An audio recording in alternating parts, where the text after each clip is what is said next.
Thank you for joining and welcome to PAYTM's earnings call to discuss financial results for the quarter ended and financial year ended 31st of March 2024. From PAYTM's management, we have with us today Mr. Vijay Shekhar Sharma, Founder and CEO, Mr. Madhur Devra, President and Group CFO, Mr. Anuj Mittal, Senior Vice President, Investor Relations. A few standard announcements before we begin. This call is for existing shareholders of PAYTM and potential investors and research analysts. This call is not meant for the media. If any media representative are on this call, request you to kindly drop off at this point. The information to be presented and discussed here should not be recorded, reproduced, or redistributed in any manner. Some statements made today may be forward-looking in nature. Actual events may differ materially from those anticipated in such forward-looking statements. Finally, this call is scheduled for 60 minutes. It will have a presentation by the management followed by a Q&A. With this, we'll start the call. I request Mr. Vijay Shekhar Sharma to kindly initiate the call. Over to you, Vijay. Thank you, Pranav. Hello, good evening, everybody. Thank you so much for joining us in this quarter's earnings call. As you are aware, last 3 months have been quite a roller coaster in journey of PAYTM. We learned a lot of our lessons. We learned how to become better and resilient.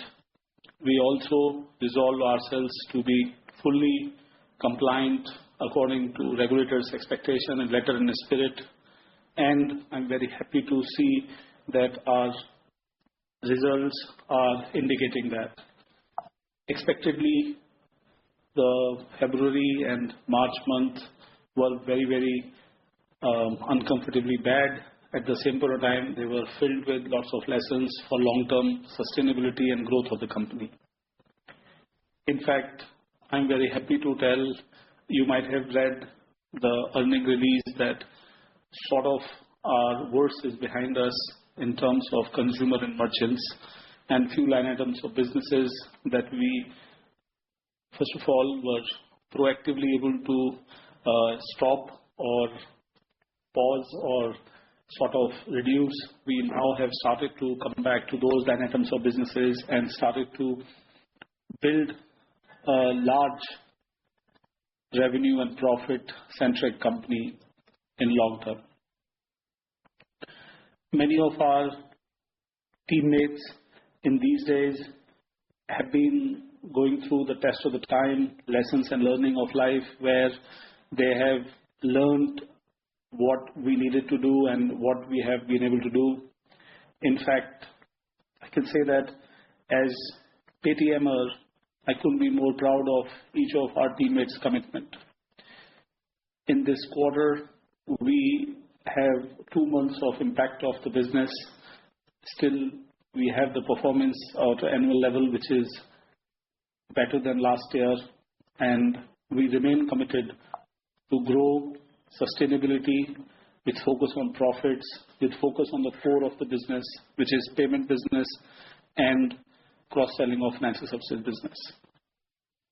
Overall, it is important to note that as PAYTM, we were committed to build India's financial and contribute towards in our country's financial inclusion, will remain aligned to our regulators and our government's mission to digitize and formalize formal financial economy. With this, I give my teammate Madhur this slide. Then we will talk about a few Q&As and way forward. Thank you. Thank you, Vijay, and welcome everyone, and thank you for joining our earnings call. Just to hit on a few key points and then spend enough time on Q&A. For the full year results, we achieved the first full year of EBITDA profitability since IPO at 559 crores. Our revenue was close to 10,000 crores with growth across the 3 businesses on a year-on-year basis. Our contribution profit was 5,500 crores and at 56%. And like we said, EBITDA, including UPI incentive, was 559 crores, a margin of 6%.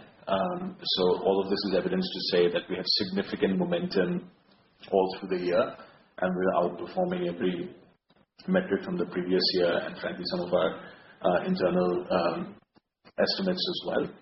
Obviously, as Vijay mentioned, starting February and March, we started to see impact on our business.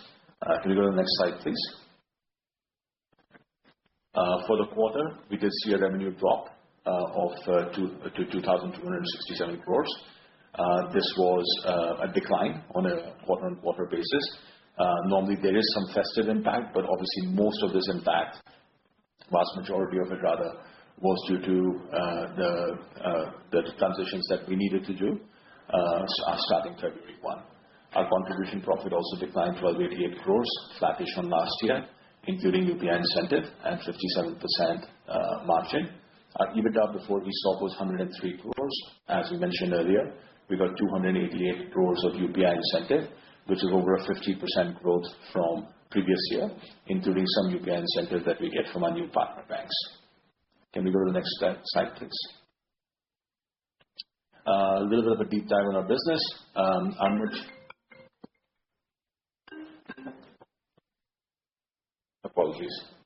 Deep dive on our business. Our merchant business has started to grow in April and May. Our MTUs have stabilized in the month of May. Our MTU is down 24% as compared to January. April was the worst, and May has now started to stabilize, at least on a daily transacting user basis, and we expect this to stay stable.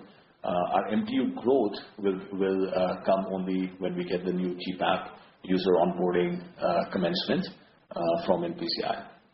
On the devices side, we have started acquisition of new merchants and are focusing on activation of inactive merchants. As you would imagine, during February and March, we did see a reduction in our active merchant base as we were pending migration to our partner banks.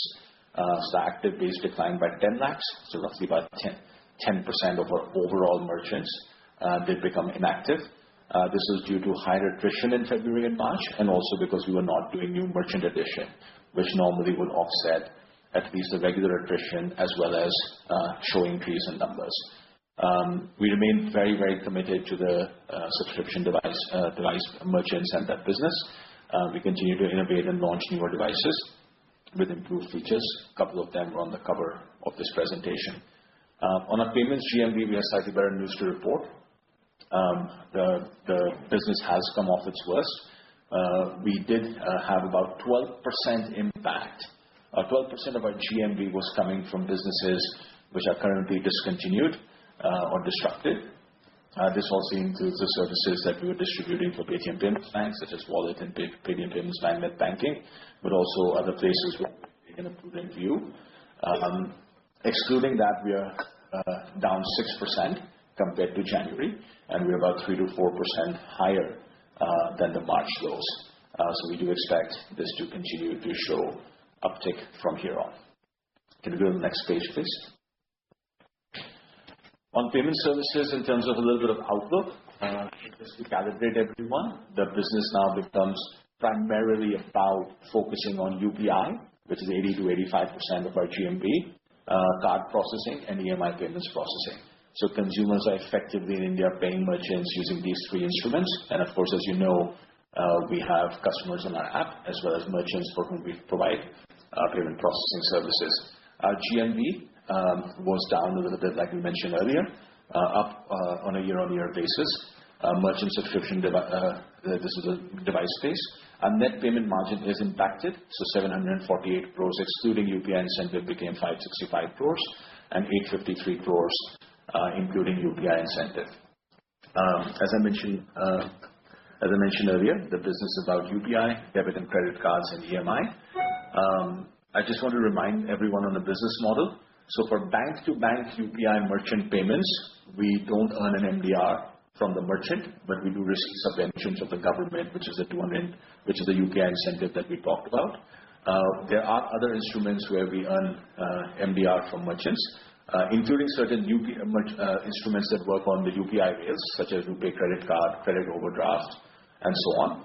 And I'm sure there'll be more innovation going forward, as well as debit and credit card processing and EMI aggregation. So that's where we earn a higher payment processing margin. and also on UPI, we earn bank-to-bank UPI, we earn subvention from the government. Our outlook on payment processing margin is expected to be 5 to 6 basis points, including UPI incentive.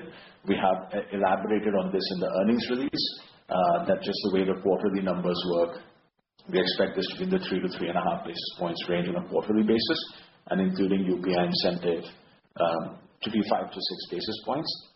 And the last 2 years pattern is that UPI incentive comes towards the end of the financial year, usually in the fourth quarter. I've already talked about merchant deactivation or inactive base, which we are focusing on reactivating and also adding new merchants as well. Due to this a certain number of merchants going inactive, our subscription per device on an overall deployed basis, the 107 lakh number that we shared, has gone down. We expect that to now go up. Obviously, this always remains subject to market forces and competitive dynamics. We expect net additions in terms of device merchants to come back to past trend lines by Q3. Next page, please. On financial services, as we have mentioned starting in December, on personal loan side, vast majority of our focus has shifted to distribution-led model for personal loans. This is a new opportunity that we saw, where we have scaled up a business where for lenders we do distribution only, and lenders are responsible for collections. We do not provide collection services on this. This combined with the fact that we are extremely cautious on personal loan with collections means that vast majority of our business right now and going forward, at least in the near future, is expected to come from distribution-only model for personal loans.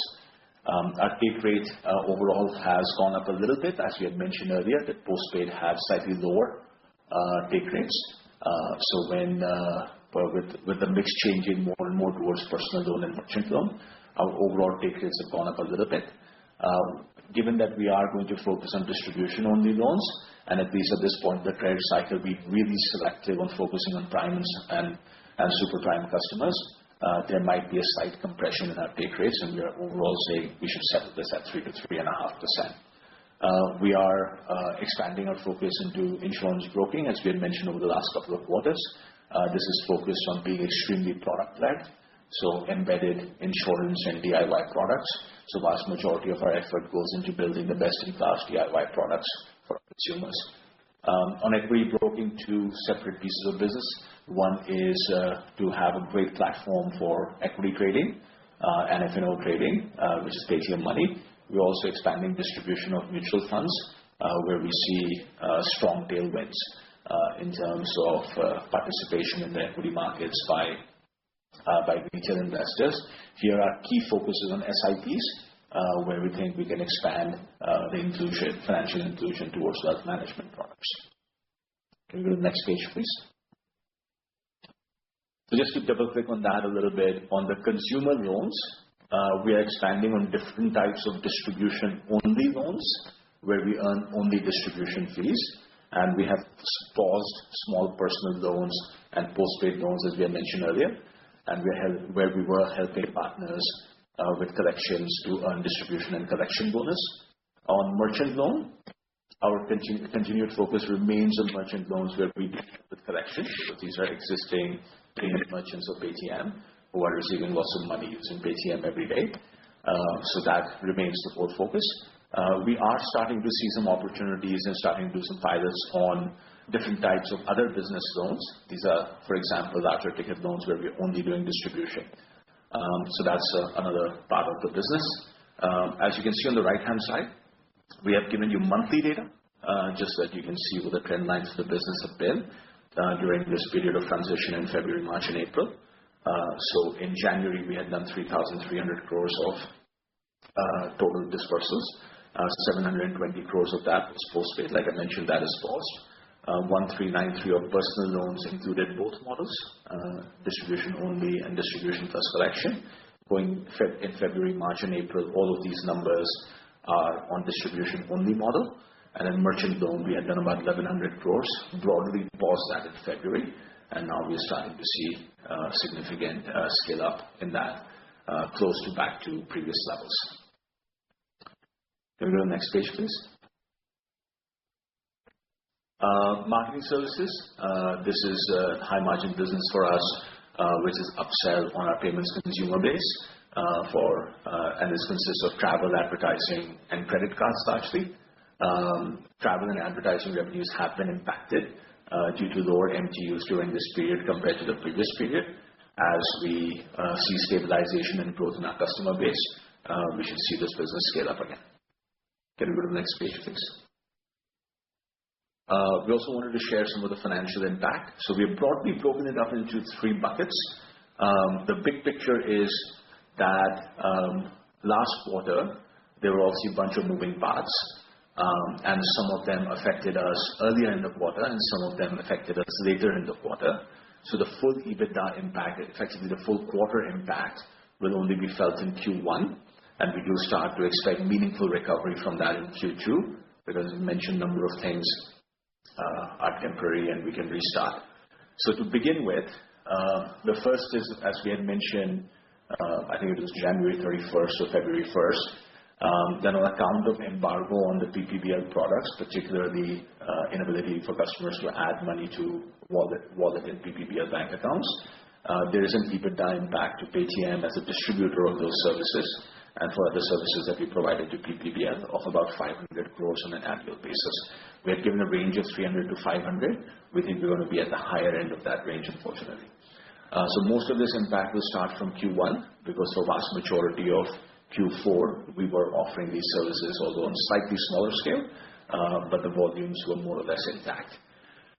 The second impact is, like we mentioned, our MTUs have gone down and a number of active merchants have gone down. Because of this, in Q1, we expect incremental EBITDA impact of 100 to 150 crores. As we get more consumers and more merchants on the platform, we should see recovery from this EBITDA impact. We also mentioned that we have, in line with certain prudent measures that we have taken, and in line with during this period of transition, and in line with certain regulatory guidances, we have paused certain businesses in Q4. The full quarter EBITDA impact of that would be an incremental 75 to 100 crores according to our estimates. And again, here we expect there to be recovery starting in Q2. So overall, we expect Q1 to be, like I said, the full quarter impact of this. If you add up all of these incremental impacts, then currently we're doing about 180 crores of negative EBITDA before UPI incentive, and also we're not expecting UPI incentive in Q1. Hence, if we add up all of this impact, we expect Q1 to be 500 to 600 crores. This includes investment in marketing. In February and March of last quarter, we effectively paused most user growth marketing. We have restarted that. So if you include that impact as well, we expect 500 to 600 crores. And we're confident of meaningful improvement from this number in Q2 and onwards.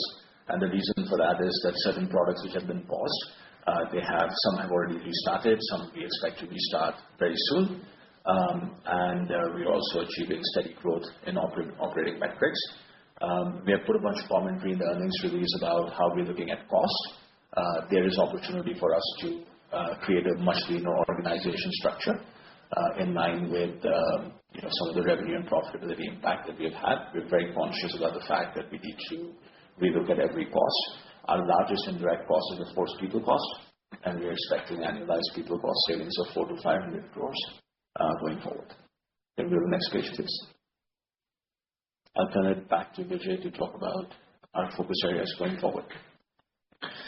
As I said, our attention to governance compliance remains prime attention in next few quarters. So you expect us to do more independent board members and subject matter experts on our subsidiaries and associates and on parent board. And you also expect us to drive lots of internal overhaul or reviewing the workflow processes that we are looking at. Important to note that we are committed to our payments business as core payment business, driving on recovering on consumer and merchant base. That's an important thing. That's our core mode. We will continue to invest in sales team or marketing to drive our due market share or the customer count or both merchant and consumer side. And the cross-selling wise, we are very clear. We've seen it. It works. The cross-sell is using financial services distribution model. Obviously, we have seen how we have pivoted on our loan business from collection-centric approach to distribution only, while on merchant side, the distribution plus collection works out great. So we'll continue to expand on that, and disbursements of insurance and equity mutual fund products. It is important to know that we are looking at our cost structures or the business line items so that we can prune our non-core assets and we can create a leaner organization focused on profitability. Thank you.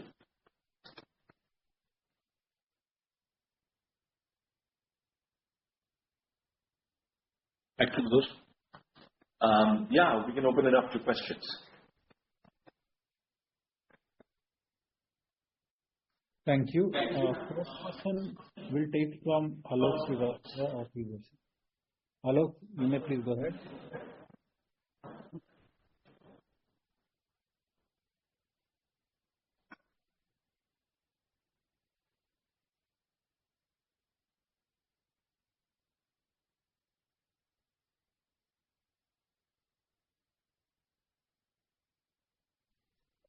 Sorry, could you hear me? Hello?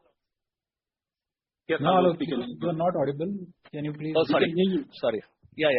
No, so I was asking what is the view on marketing services business, because in the earnings release as well as your comments on the call, there is no mention on the marketing services business, and there is also a mention of pruning of non-core businesses. So I just want to understand that going forward, what is going to happen on that business, because you have been mentioning payment as core and distribution of or cross-sell of financial products. Oh, Alok, the key reason that we did not mention much about was that we saw lesser consumer base, and that is why our growth or the numbers were flattish. As far as the marketing services to merchant is concerned, that remains our fortifying or sort of solidifying relationship with merchant, and that continues as a focus. We have done a good job of integrating, creating merchant opportunities where we offer advertising, we offer marketing, we offer, the APIs-led structure where we have consumer ticket booking, travel, etc. So the intention of this messaging was that we are not losing focus and sight from our core, which is payment, cross-sell, financial services. Marketing services, we more or less see as a support to the payment business, is the reason that we didn't mention much. But you could see that numbers are good there. They're more or less not dropped significantly. Okay, fair. So what exactly is non-core, Vijay, when you are saying pruning of non-core businesses? So internally, we were running many projects, including, let's say, cross-border, and we don't need to do that now. We were running a lot of products which were useful for various bank partners, like a software service to banks, etc. So we are trying to find out whether those businesses where, if you notice, our cost structure of overall engineering and technology people, etc., have been larger than what a pure payment company would have had. So these are those kind of items. Okay, got it. The second one is, what do you have any update on the payment aggregator license that you haven't got so far?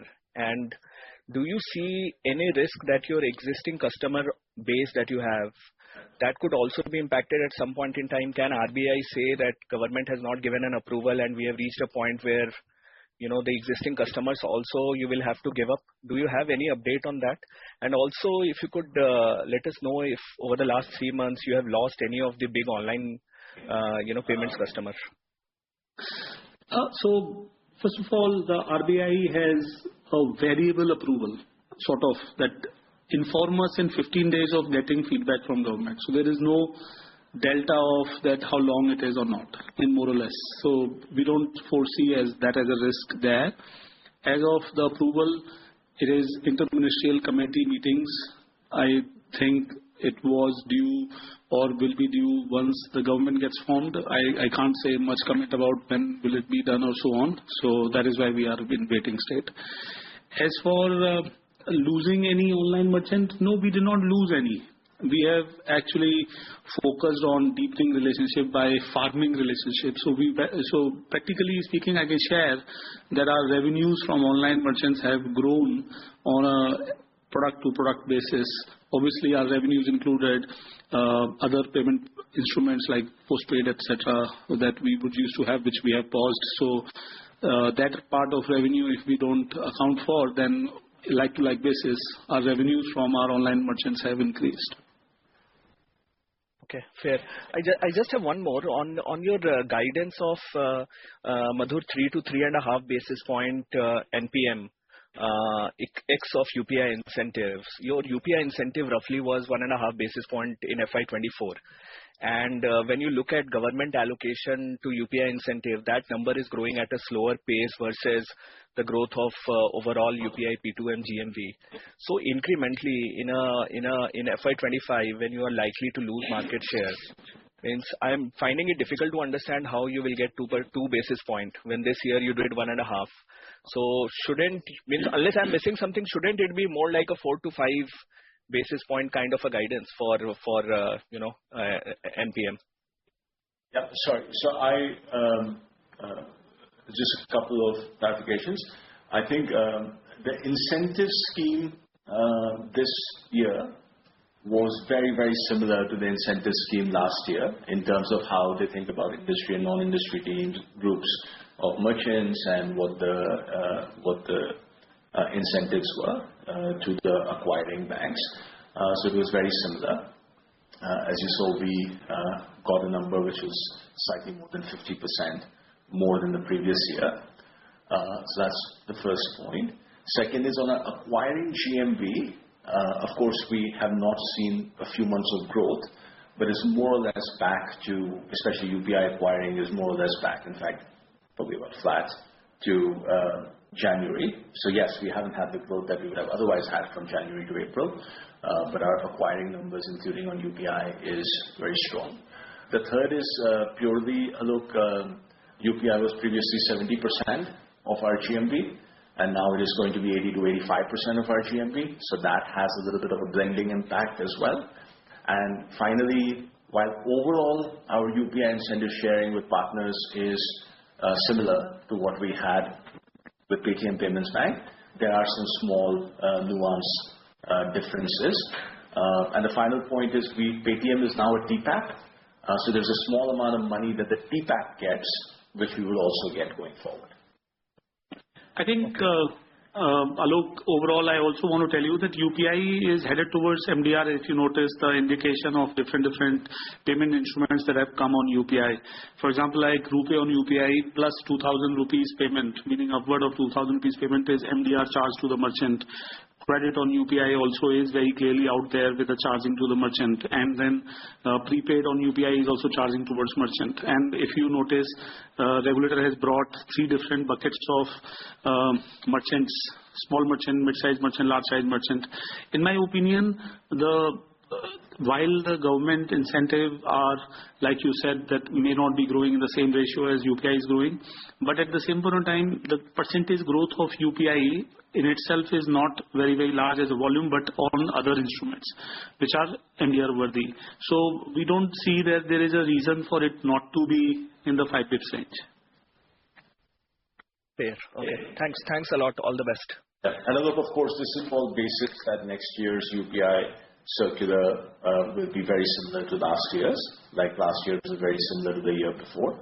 So there's a little bit of crystal ball, but that UPI incentive assumption is based on the same.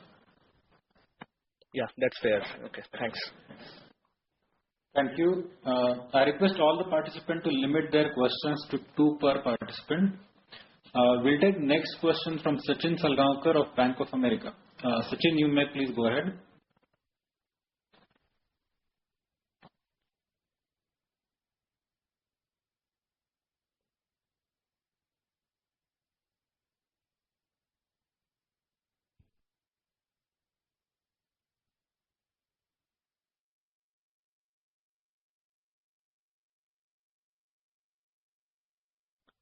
Sachin, now you are allowed to permit. Yeah. Hi. Yeah. Thank you, sir. Thank you for unmuting me. First of all, Madhur, Vijay, thank you for sharing incremental outlook pointers and data points on recent trends. Really appreciate it. My first question is on loans. I thought one of the advantages value add what Paytm historically had was the collections given your strong data analytics. Now going ahead, this entire distribution only loans, is this something which is temporary or we could see a change? And a related question is just wanted to understand how your partners are thinking, because I do understand none of your partners have left you, but most appear to be in a wait and watch mode. Sachin, I believe that we took a call based on the overall market macro, where the credit disbursements were clearly under stress when it came to personal loans. If you notice, we have looked at small personal loans, and BNPL specifically is a very small personal loan out there, and our personal loan ticket size were also very small. So we have taken a call that till the time period market comes back, we will not do collection incentive-less led volume in that side. While on the merchant side, as you know, we have a very clear way to help lender collect, so we continue to do it. So as you are understanding, based on these, that it is a temporary till the time period market comes back, where the collection activity by our platform can generate collection bonus. If we are not going to generate collection bonus, we are not going to do it. That is what our approach is. And this adds an opportunity for us to experiment and bring a few more type of credit disbursement and also hedge. So as they say, there is an opportunity in adversity. We looked at it as expansion of other kind of credit, and we see very good approach there. And it has given us opportunity to partner with few banks also, actually, surprisingly. And your thoughts on merchants? Merchant, we continue to do the collection centric. Got it. And Vijay, obviously in opening remarks, you guys did mention you're piloting on other side of loans. We did see gold loans on your, app. So any such categories we should think about, how big is this opportunity for you guys? Sachin, we are looking at micro lab as of now, and we believe that we did try gold. So we are trying secure credit also as a part of our experiments. And because it is not material, so we have not mentioned much in the numbers yet. But at the same time, I want to tell you that a secure credit, it's more about monetizing the traffic. So we were wondering whether it does make sense or not sense. But at the same time, we are integrating for a couple of secure credit clients, especially for our small merchants. Micro lab makes a lot of sense. Got it. And last question from me is, your use of cash. Clearly, you have a good amount of cash on your balance sheet. Basis your guidance and where things are, one gets a sense that, the worst is over per se for you. So again, from that perspective, wanted to understand, should we see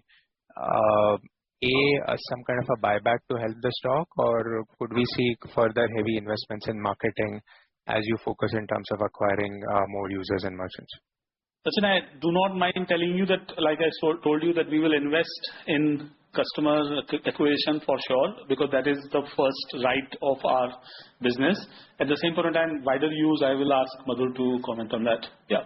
So, Sachin, we do have excess cash. There's no doubt about that. We have about 8,300 crores excluding PNL customer funds. While we have mentioned that the next quarter will be EBITDA negative, we will get back very quickly on the path back to profitability. I think over the last quarter, the most important thing for us to do was to finish these transitions and also to unpause some of the things that we had paused temporarily. And the important thing was also for us to make sure that we take this opportunity to make sure that our investors and analysts who have been effectively waiting for a full update since the embargo on Paytm Payments Bank have that full information symmetry with us, or as much information asymmetry as we can have. Now that we have done that, I do expect to go back to the board and discuss how much excess cash we have and what is the best use of that cash. Even with the point that Vijay mentioned is that we do have to invest in marketing, which we have mentioned. and we have to focus on getting back to profitability. But yes, in that journey, we do have significant amount of excess cash. And it is logical for us that unless we're going to spend that cash, we should be just having discussions with our board about how best to return that cash to shareholders. Thanks, Madhu. Very clear, and all the best for future. Thank you, Sachin. Thank you. Next question is from Vijit Jain of Citi. Vijit, you may please ask your question. Yeah, thank you.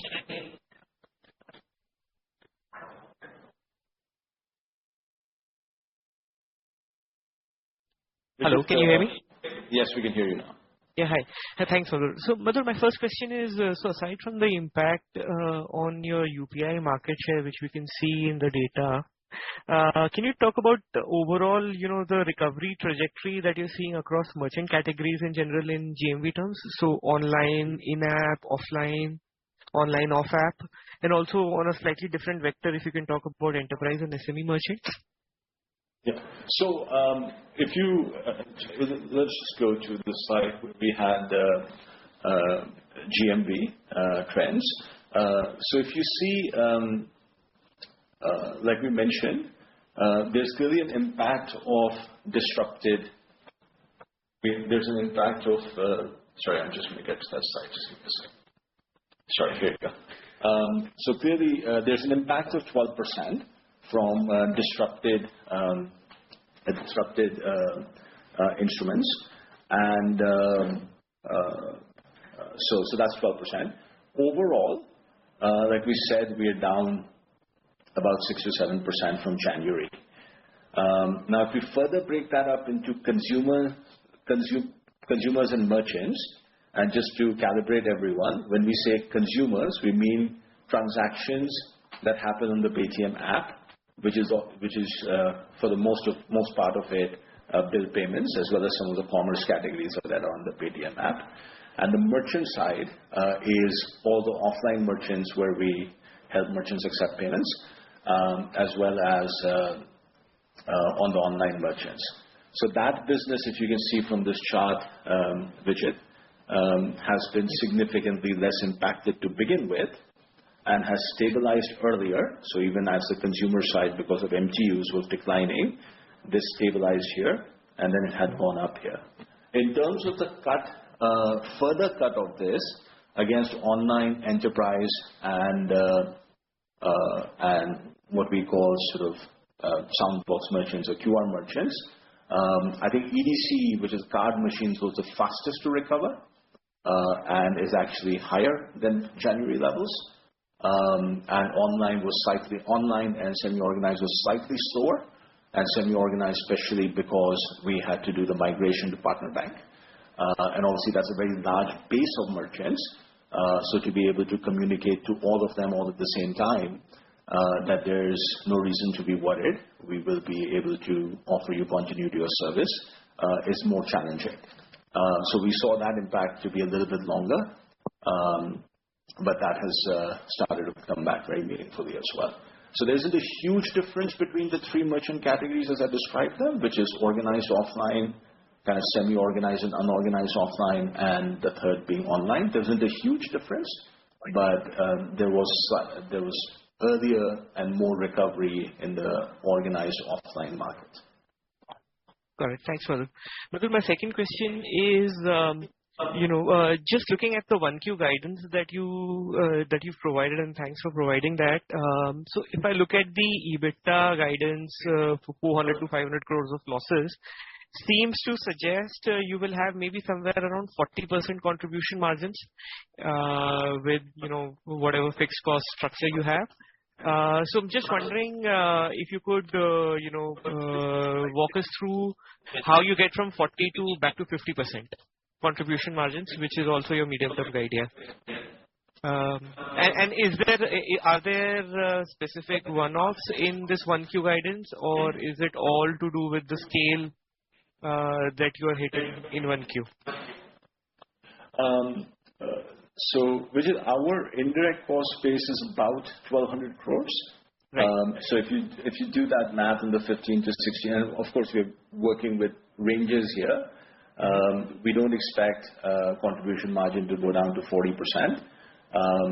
I would say that excluding UPI incentive, which for simplification purpose, let's just say is Q1, Q2, and Q3 of every year, and Q4, then you get the UPI incentive and then you have an annual number. Excluding UPI incentive, we might be in the high 40s to 50%. And including UPI incentive, for the full year, we would be a few points north of that. So that's sort of the general direction of the business right now. Of course, there are a few moving parts, particularly the unpausing and the ramping up of some high-margin businesses. So we might be off by a couple of points here and there. So that's where our broad business is landing. With respect to the second part of your question, I wouldn't say one-offs. I would say that, like we mentioned, that there are certain pieces of business which are at different levels of recovery path, right?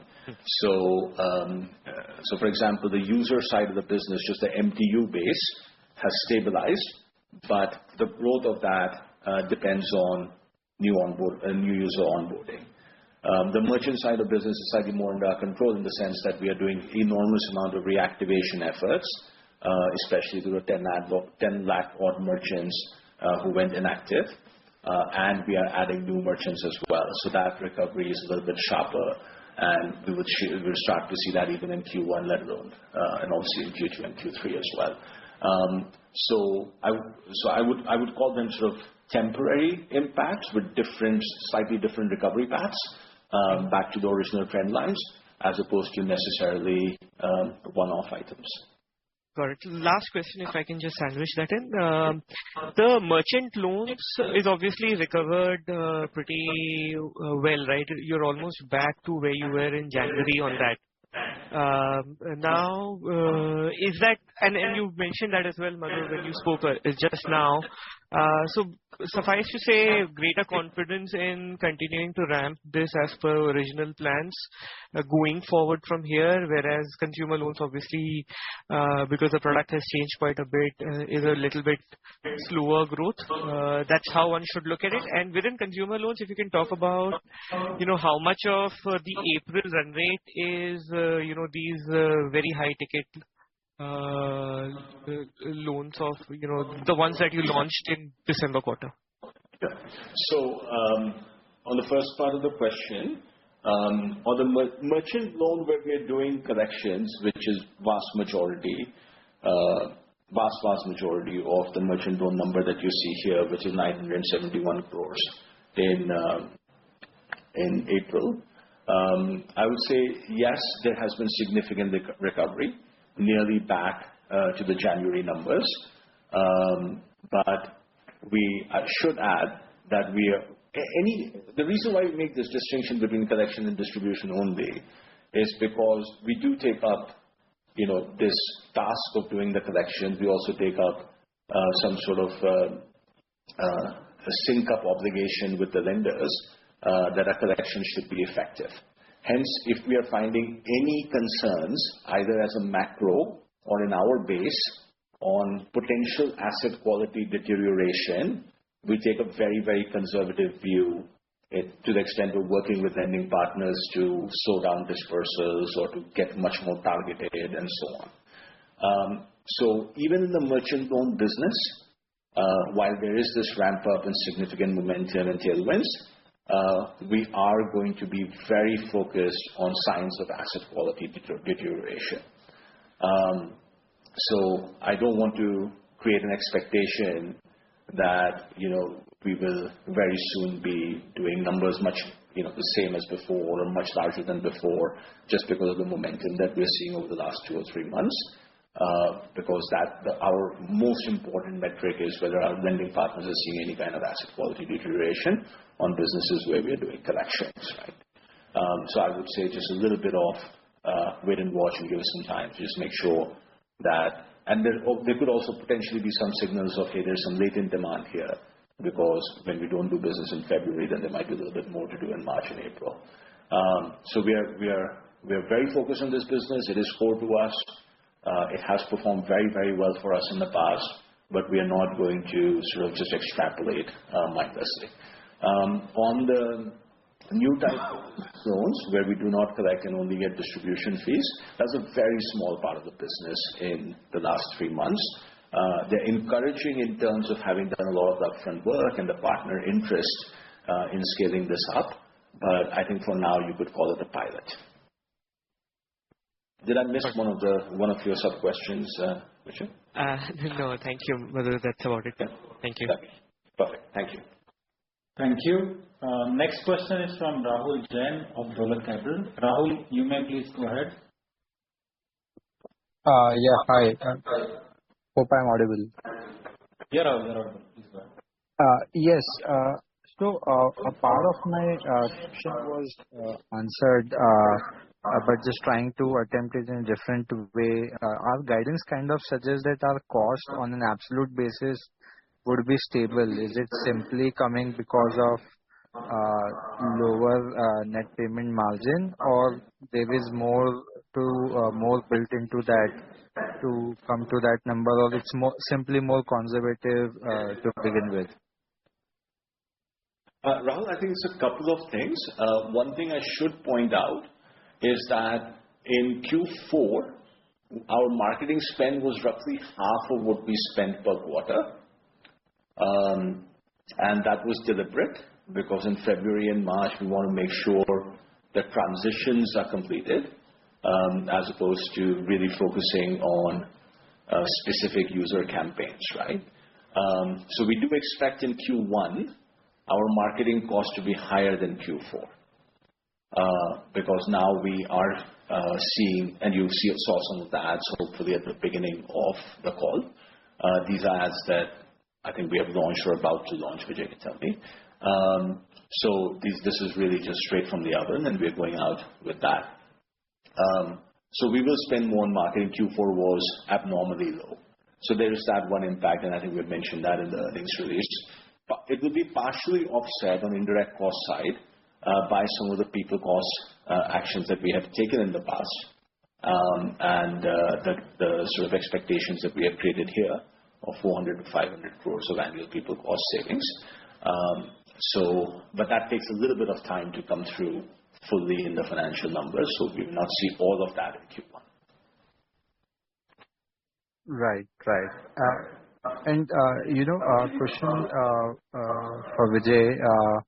While we have closed down some businesses like postpaid, given the way the discomfort on possibility on converting into cash or any other factor, but do we see a possibility of recreating this product as distributor or manufacturer in a way that better aligns with the comfort zone of the norms? First of all, BNPL was not against the norm, which means that we could potentially bring it back how it was, number one. And secondly, there is an opportunity of credit line on UPI, which is very adjacent to this. So yes, there are two opportunities. So in one of your comments we paused it because small ticket loans were going through extraordinary delinquencies. Right. And in your comment in the press release, you mentioned that happy to share some of these products have been restarted and they're more in the process of starting soon. So you're trying to indicate products even as far as like wallet or postpaid, or those could be a little more into future? This is because most of the products are in partnership with other financial services organization, including postpaid, including wallet now, if you notice. So a lot depends on technology comfort, scale comfort, then piloting starting. So that is why I've said, and literally everything is on the table. We need to start fast tech distribution, as you might have seen. Yeah, I completely understand the way a lot of things have happened, but I think importantly, like one new product launch we did on the device side, but newer product has to be the key instrument to reimagine the TAM which we always was offering, and if some of these products don't exist, then the TAM has to get redefined back to the similar or higher size with newer launches. So we're happy to hear more inputs on that in the time to come. Absolutely, Rahul, you're correct, and you have pointed out towards the product that will be our attention, and much less of our attention. It is definitely dependent on our partners, their markets response, etc., etc. So we will do what our partners are interested in. Our technology and distribution becomes our mode. Appreciate it. Thank you. Okay, thank you. Thank you. Next question is from Gaurav Singhal. Gaurav, you may please go ahead.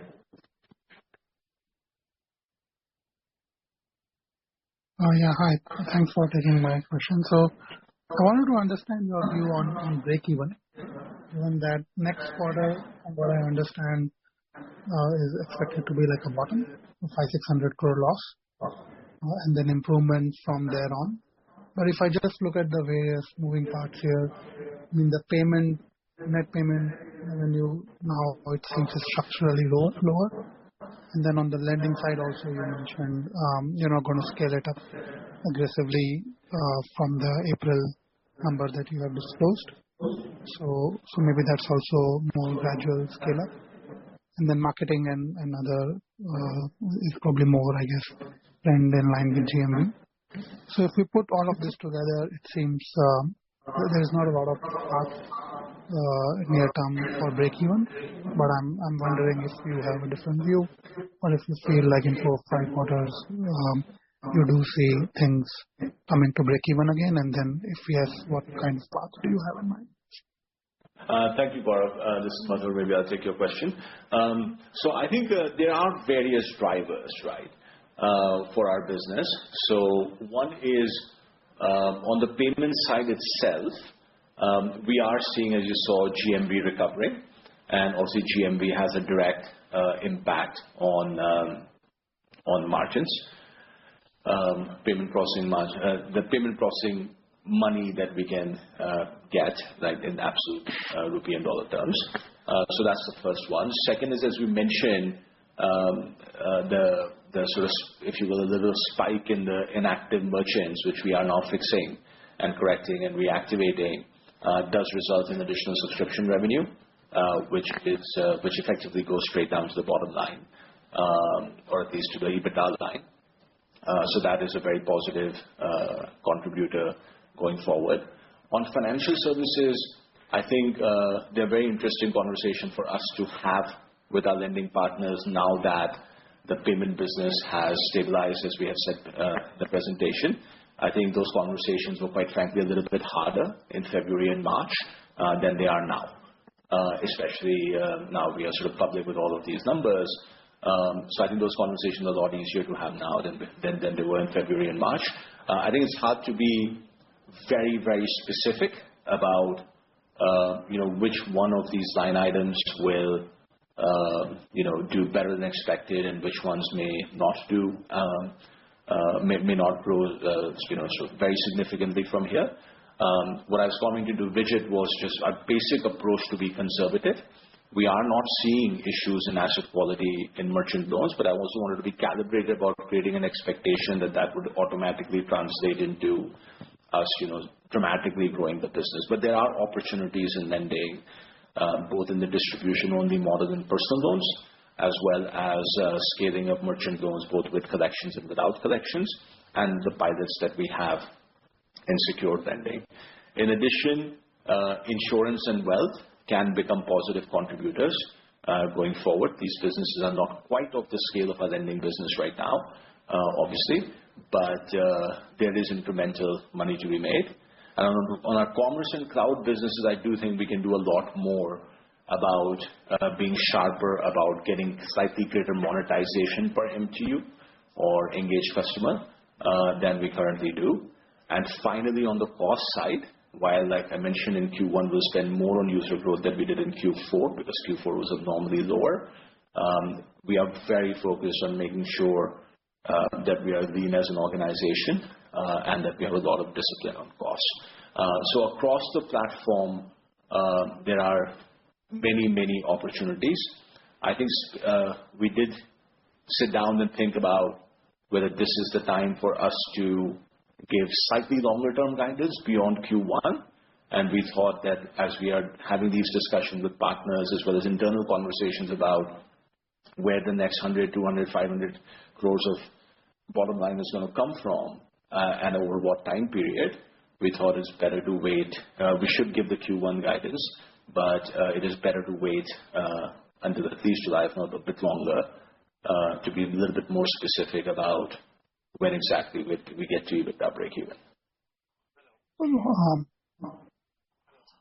Thanks a lot. That's very helpful. And then the other question I had was on this adding MTUs. So you mentioned you would be discussing with NPCI, which I think was one of the points that RBI mentioned. But then the other point was also to finish migration of all the existing UPI users. So has that been completed? And is the discussion with NPCI the only outstanding point, or is something else left to start adding MTUs?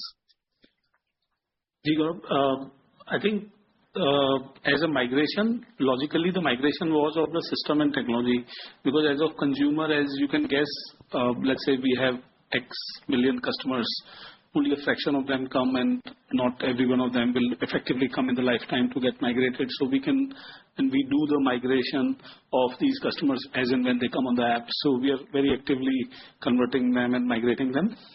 As of any other concerns or inputs, we are in active conversations with NPCI, and they're very supportive. And we are hopeful that they should give us this in due course. If they get fewer feedbacks, we solve them. All right. So just one last thing. So on this UPI, you mentioned the bank-to-bank UPI is the one which does not have any monetization apart from the incentive. How much is that as percentage of the total UPI GMV for us, roughly? I think the intention is to say when you pay from a bank account, which is the primary way of making a payment on UPI, the other payment instruments like credit card, overdraft, prepaid are very minuscule, not even 10%. I'd rather say that few single percent. So if I may just add, out of the about annualized 20 lakh odd crores, we have said 80 to 85% is UPI, of which is very small percentage is non-bank to bank rate. Vast majority of that 80 to 85% is bank. Okay, thank you. Thank you. Thank you. We will extend the call for another 10 minutes because there are a few questions. We'll take next question from Jayant of Jefferies. Jayant, you may please go ahead.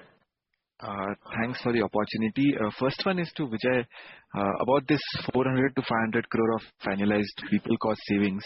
How are you thinking? Can you help us understand the journey of these savings? It's almost 15% of your current employee cost base. And how would this play out between the field force versus the HO? We saw you had almost 2,500 reduction in the count of sales employees. So if you could just help understand the journey of these savings, how will this play out? So first and foremost, I want to tell you, Jen, that we will continue to add more sales executives, and this turn of sales executive, if at all, is due to that there was uncertainty, what kind of product that we should sell when we are migrated, other banks have started and so on. So instead of retaining, we let them continue to churn and not bother about them. But I want you to know that we will increase that overall number, and we are committed to grow our merchant side ecosystem by adding more sales number of people. As for overall cost, there is a clarity of number of product and technology and operation side. There is a tremendous amount of scope available, so we are able to add that. I mean, very simple customer care is, merchant care is, the systems and people and operations where, let's say, Excel sheets move instead of the system could get modified. So a lot of space of cutting that kind of slack. It's majorly from non-field area. Yeah. Oh, yes. We will definitely increase number of people in field area. It will be, I mean, given our attention and direction, our machines are chugging along well, and in terms like they're working smoothly with our partner bank, we will continue to increase the number of salespeople that we look at on that side. And the device deployment rate, you expect that to go back to, maybe not 1.5 million, but maybe at some level of that, not what we're seeing currently? Well, Jayant, I can tell that I track this daily, and I'm happy to tell you that some of our numbers are actually very, very much going towards the previous numbers soon. Oh, great. That's great to hear, Vijay. The second one is for Madhur. On the margins on lending business, if you could help us understand, there was an element of collection expenses as well, right? Which used to be a part, I think, of the other contribution expenses. So if you could help us understand the margins on lending products, where you do collections and where you don't do collections. How was that before, and now that you're seeing more of these non-collection products, how will the margins on the lending business play out? So Jayant, on the EBIT, let's say contribution margin basis or EBITDA margin basis, because some of this is people cost, the margins for similar size loans are not that different, whether it is with collections or without. Obviously, with collections also means that some of the collection revenues and collection incentives are slightly back-ended. So there might be a little bit of a timing issue there. But on a bottom line basis, they're not particularly different. It is possible that some of the higher ticket loans might be to even more prime customers, or if it's higher ticket, then the take rate might be slightly lower. The average take rate of distribution only loans is slightly higher than the loans that we do with collections. So there could be those elements as well. But like for like, the bottom line is not very different. Thank you. Thanks. Thank you, Jay. Thank you. Next question is from Saurabh Kumar of JPM. Saurabh, you may please go ahead. Hi, thanks for this. So just two questions. One on slide 6. You basically say that the average, the per device subscription revenue, which is 90, will go down to 80 and then recover back to 100. I'm wondering what is driving that. It is just that you're expecting more fall-off in Q1. So is it just the active rate, which is basically declining in Q1 and going back to Q4, or is there something else, some discounts which you're giving which probably come out? So that's one. And the second is, again, on the indirect cost basis, whatever you kind of guided to, will it be fair to say that your full year indirect cost should be in the 4,500 crore odd range? These are the two questions. Thank you. Yeah. So on the first question, it is purely kind of the full quarter impact of how we have exited Q4, Saurabh. So obviously January was basis normal active rates or inactive rates. And then February and March, we saw this 10 lakh drop. So we have exited Q4 slightly, 10 lakhs worse, if you will, than our normal active rates would suggest. In Q2, we do in Q1, we do see recovery in those active rates and early signs are positive, but it is because you exited weaker that for the overall quarter, there is slightly less subscription revenue. So to clarify, we're not seeing deterioration in Q1, but we're seeing in Q1 the full quarter impact of the deterioration we saw in Q4. On the second so it's just a percentage active rate change is what is driving this thing. Okay, smart. And also the fact that we could not add new merchants for a portion of all of February and portion of March, and we are adding new merchants now. So those merchants are obviously active, and the active rates are quite high. And to your second question, I think give or take 5% sort of range. That probably sounds right. Okay, thank you. I should mention that while I think to get to that number, you have taken out 400 to 500 crores of savings that you mentioned. The marketing number would vary a little bit depending on what actions we are taking in Q2, Q3, Q4. Like I said, last year we did spend about 100, 150 less than what we expected to because of the February and March impact. Okay, thank you. Thank you. Next question and the last question is from Piran, engineer of CLSA. Piran, you may please go ahead.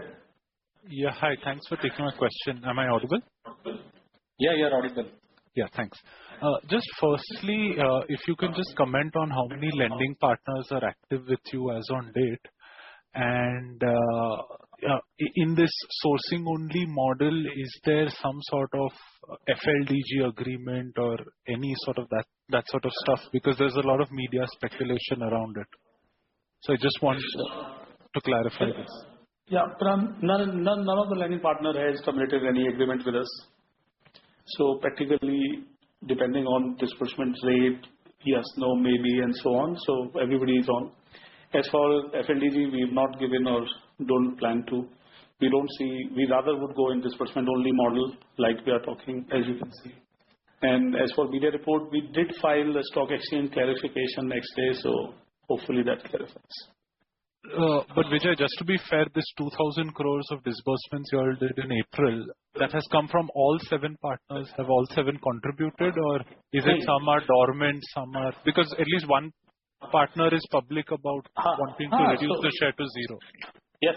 So not every partner is active or dispersing as well. So, and hence my question, can you give a sense of how many are active with you?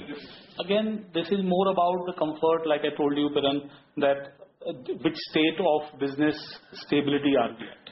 That is what different partners. So we already have enough and ample supply of capital, as you can guess.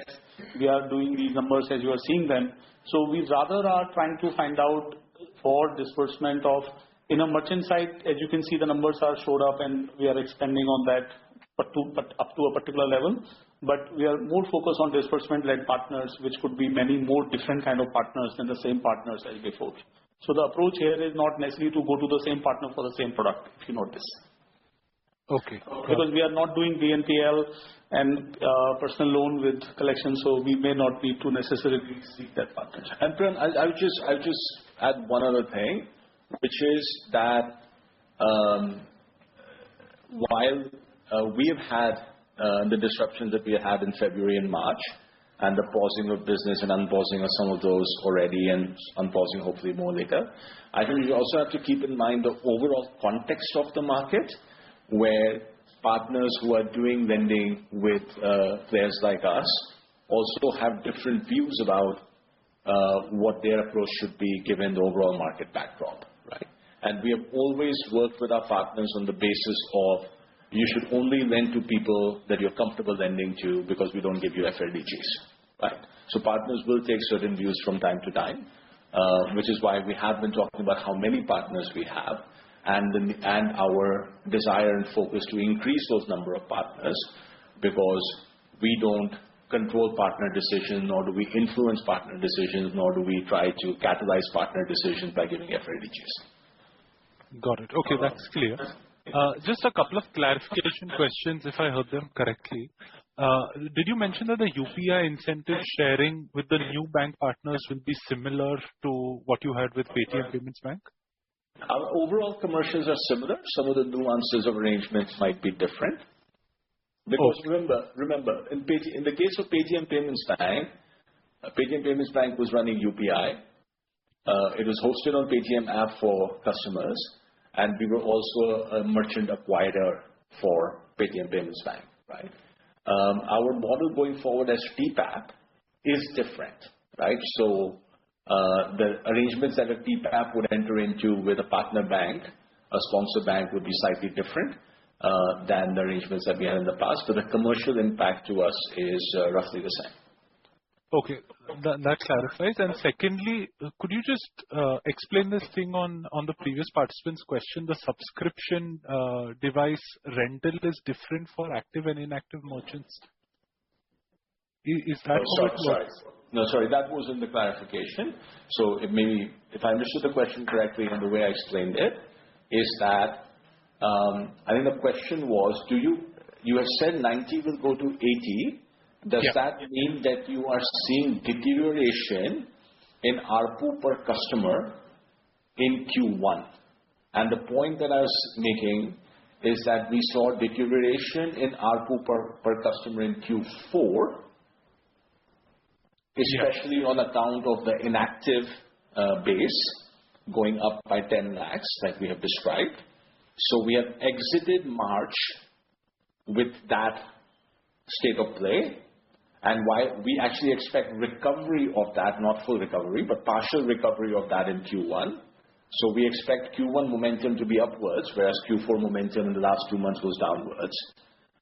But as you think about what your weighted average ARPU per device would be in Q1 versus Q4, that will be downwards because you exited Q4 weak. No, I got that, Madhur. So it basically means that an inactive merchant pays you lower rent than an active merchant, right? And an active merchant actually does not pay us rent because we deduct from their settlement. Of course, we have other ways of sending a salesperson to go collect subscription fees and so on, but that is significantly harder, right? So an active, the surest way of being able to earn subscription from a merchant is if they are active. Transactions. If they are active. Understood. Exactly. Because if they do 1 or 2 transactions, even 1 or 2 transactions a month, obviously some merchants do many more than that on an average. But if a merchant goes inactive for whatever reason, then it is significantly harder to collect, and obviously then we use remote reactivation efforts and then on-field reactivation efforts. And those activation efforts take a little bit of time to kick in on a base of 10 lakhs. Okay. Now I understood. Got it. Thanks for the clarification, guys, and all the best. Thank you, Pranav. Thank you, Pranav. Thank you. With that, we come to an end of this call. A replay of earnings call and a transcript will be made available on the company website subsequently. Thank you all for joining. Thank you, everybody. Thank you. Yeah.